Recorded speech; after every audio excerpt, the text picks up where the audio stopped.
Hey guys, it's me again. I'm going to try this reading thing, and I'm going to actually keep reading.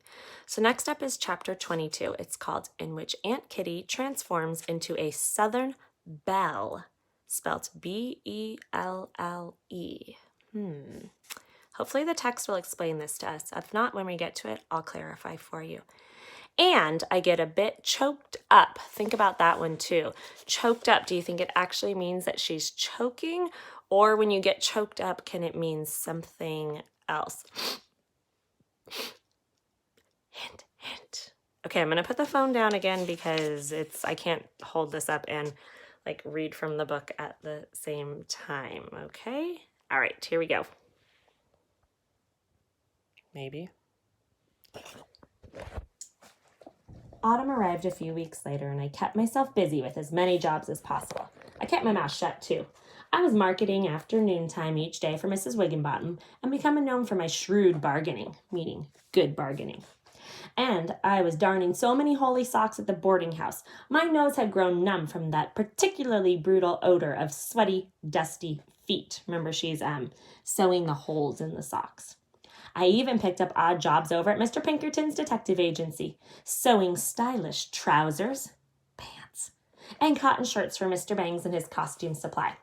I was happy to do whatever I could to stay in Aunt Kitty's good graces. Her observations about orphans and more homes for the friendless. I just saw an advertisement for another new asylum, this one opened up by the Catholics.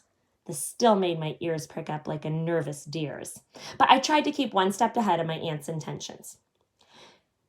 You made it clear from your time with Flora Maroney that you can play Ghost in the Graveyard, Aunt Kitty announced one crisp afternoon. But can you haunt? I was busy with my petticoat project. While I could not find the right materials to build my own cage crinoline, I still wanted a wide skirt, wide enough to hide a flock of chickens under it if I liked. So with my head bent and my mind focused on my stitches, her quarry took me by surprise. Graveyards? Ghosts? I said, after a moment to collect my thoughts. They both can get a body shaken up, but I haven't ever been frightened by either yet.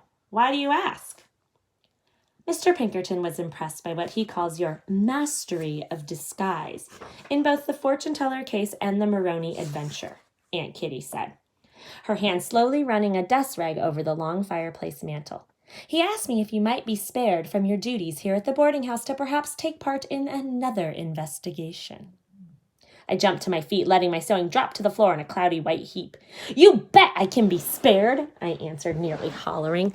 There's nothing I'm doing here with Mrs. Wigginbottom that can't be taken up by one or two of those shifty bachelors like Mr. Slammer or Mr. Hummer. Remember Mr. Slammer, because he slams the door, and Mr. Hummer, because he hums? I'd be more than willing to chase down scoundrels and bring criminals to justice. Well, I told Mr. Pinkerton no, of course, Aunt Kitty said, finally turning from the fireplace and facing me. A girl of your age participating in detective work, it's outrageous. The danger, the risk to life and limb. You don't have to worry about me, Aunt Kitty, I protested.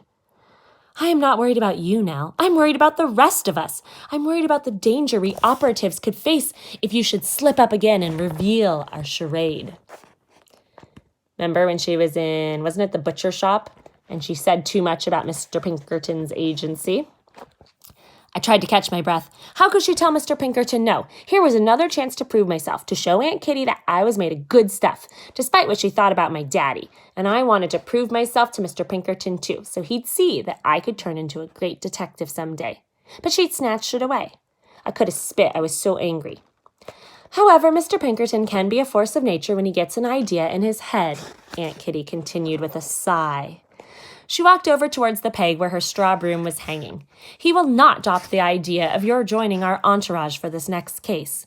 While he intends to hire more women for the detective force, he has not yet had the chance. So you, Nell Warren, have been requested to report for duty at 5 o'clock today at Mr. Pinkerton's office. Do you accept? Guys, what do you think? Is she going to accept? I think we all know the answer to that.